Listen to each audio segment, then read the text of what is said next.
दोस्तों, दूसरी औरत कहानी का भाग 1 मैं आपको पहले ही सुना चुकी हूँ, जो कि आपको चैनल पर मिल जाएगा। तो चलिए कहानी के भाग 2 की शुरुआत करते हैं। पर इसके पहले कृपया वीडियो को लाइक, शेयर और चैनल को सब्सक्राइब करना ना भूलें। अब तक आपने पढ़ा। विवाह के बाद मुस्कान ने मुझे वे सारी खुशियां दी थी जिनकी एक पति को अपनी पत्नी से अपेक्षा होती है।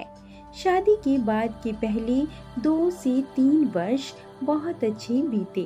वक्त के साथ मैं एक प्यारे से बेटे का पिता बन गया था। उसको गोद में उठाकर मैं बेपनाह खुशियों से भर जाता। उसे लाड दुलार कर मुझे बहुत सुकून मिलता। लेकिन लगभग 3 सालों के विवाहित जीवन के बाद हमारे दाम्पत्य जीवन में कुछ ठहराव सा आने लगा था। हमारे संबंधों में एक रास्ता और ऊब की शुष्कता पसरती जा रही थी। अब आगे। मैं शुरू से ही रसिक स्वभाव का था। नई नई लड़कियों से दोस्ती करना मेरा प्रिय शगल था।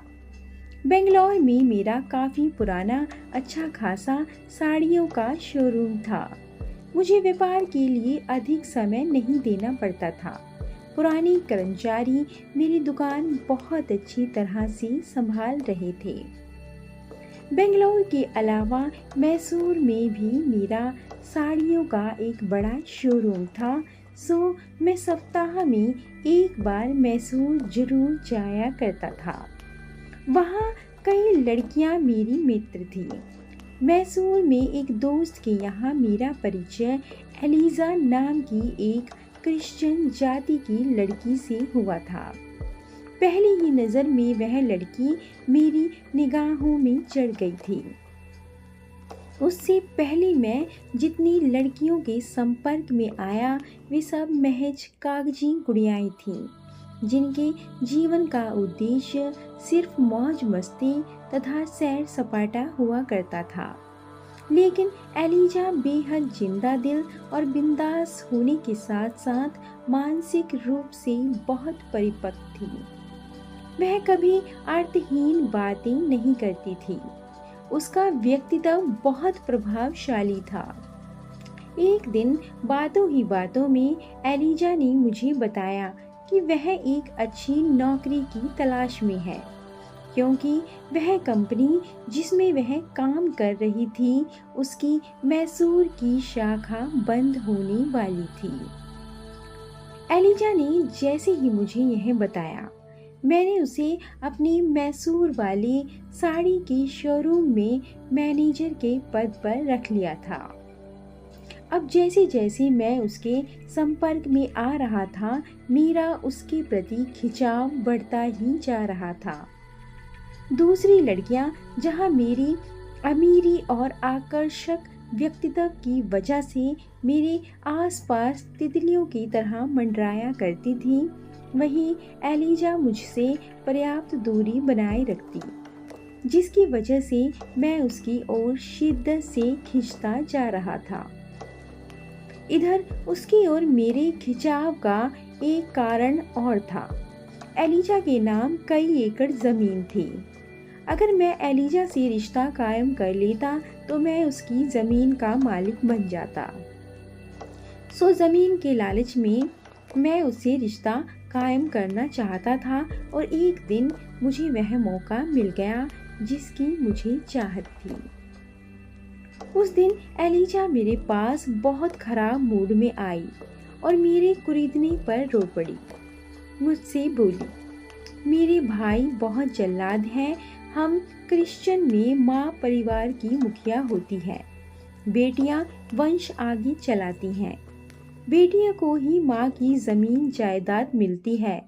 मैं अपनी माँ की इकलौती बेटी हूँ, इसलिए माँ की सारी ज़मीन मुझे मिली है। मेरे दोनों भाइयों की निगाहें मेरी ज़मीन पर उगने वाले फलों से होने वाली आमदनी पर गड़ी हुई है। मैं तो नौकरी पर आ जाती हूँ तो मेरे भाई ही खेतों में मजदूरों से काम करवाते हैं। खेती से होने वाली आमदनी पर अपना नियंत्रण रखने के लिए मेरे भाई मेरी शादी एक निकम्मे नाकारा आदमी से कराने पर जोर दे रहे हैं। उसे इस तरह रोते देख मैंने उसे अपनी बाहों में भर लिया और उससे बोला, अरे मेरे होते हुए तुम क्यों चिंता करती हो? मैं तुम्हारे भाइयों से बात करूंगा और उन्हें धमकाऊंगा। तुम बिल्कुल भी मत डरो। मेरे होते हुए कोई तुम पर अपनी मर्जी नहीं थोप सकेगा। यह कहकर मैंने उसे चूमना शुरू कर दिया।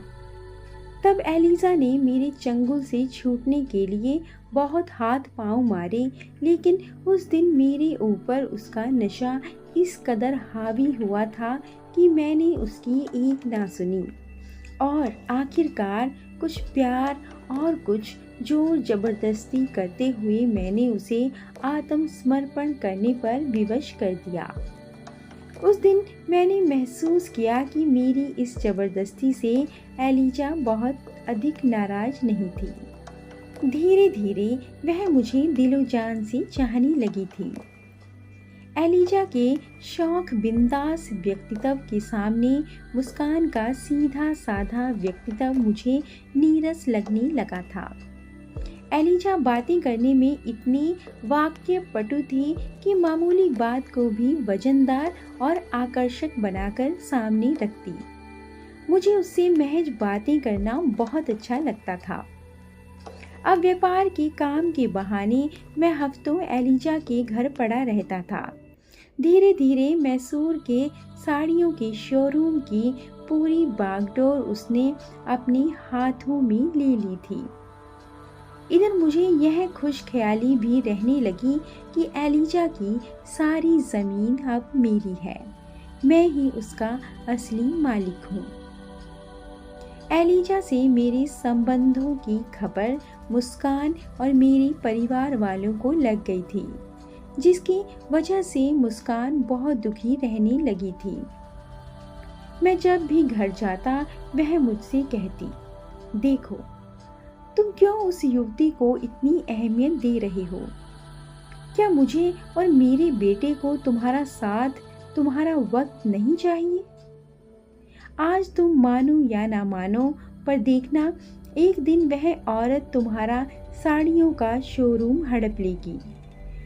तुमने यहाँ का शोरूम भी नौकरों के भरोसे छोड़ दिया है। वहाँ की आमदनी पहले से ही आधी रह गई है। तुम क्यों अपना सर्वनाश करने पर तुले हुए हो? मुस्कान की बातें सुनकर मैं गुस्से में भर उठा था और उसको चांटा मारकर घर से बाहर निकल आया था। उसी दिन मैं मैसूर चला गया था। समय पंख लगाकर उड़ता चला गया और मेरा बेटा बड़ा हो चला था। जैसे जैसे वह समझदार होता जा रहा था, वह भी मुझसे दूर होता जा रहा था। मैं उसे अपने करीब लाने की भरसक कोशिश करता, पर वह मुझसे हमेशा अनमना सा रहता और अजनबियों की तरह पेश आता। एलिजा से भी मेरा एक छोटा बेटा था, जिसे मैं बेहद प्यार करता था। जैसे जैसे वह बड़ा हो रहा था, वह भी मेरे नियंत्रण से बाहर होता जा रहा था। इधर पिछले कुछ सालों से मुस्कान का कुछ दूसरा ही रूप मुझे देखने को मिल रहा था। बेंगलोर वाला साड़ियों का शोरूम अब मुस्कान संभाल रही थी। उसकी देखभाल करने के बाद वहाँ की बिक्री लगभग दोगुनी हो गई थी। अब मेरा बेटा अमन भी बड़ा हो चला था और कॉलेज के बाद वह भी शोरूम में बैठने लगा था। लेकिन एक बात जो मुझे खाई जा रही थी, वह यह कि मुस्कान के प्रति मेरे अवमाननापूर्ण व्यवहार की प्रतिक्रिया स्वरूप वह मुझसे बहुत कटा कटा सा रहने लगा था और दुकान की तिजोरी की चाबी भी वह अपने पास रखने लगा था। इस वजह से मैं रुपये पैसे के मामले में उनका मोहताज हो गया था। जब कभी मुझे रुपयों पैसों की ज़रूरत होती, मुस्कान ही मुझे थोड़े बहुत रुपये दे देती। इस तरह रुपयों के लिए पूरी तरह मुस्कान पर निर्भर होने की वजह से मेरे आत्मसम्मान को बहुत ठेस पहुंची थी और मुझ में धीरे धीरे हीनता की भावना घर करती जा रही थी। दोस्तों, कहानी जारी रहेगी। कहानी के भाग 3 के लिए चैनल के साथ जुड़े रहें और कमेंट करके बताएं कहानी कैसी लगी। और अगर कहानी अच्छी लगी हो तो वीडियो को लाइक, शेयर और चैनल को सब्सक्राइब करना ना भूलें।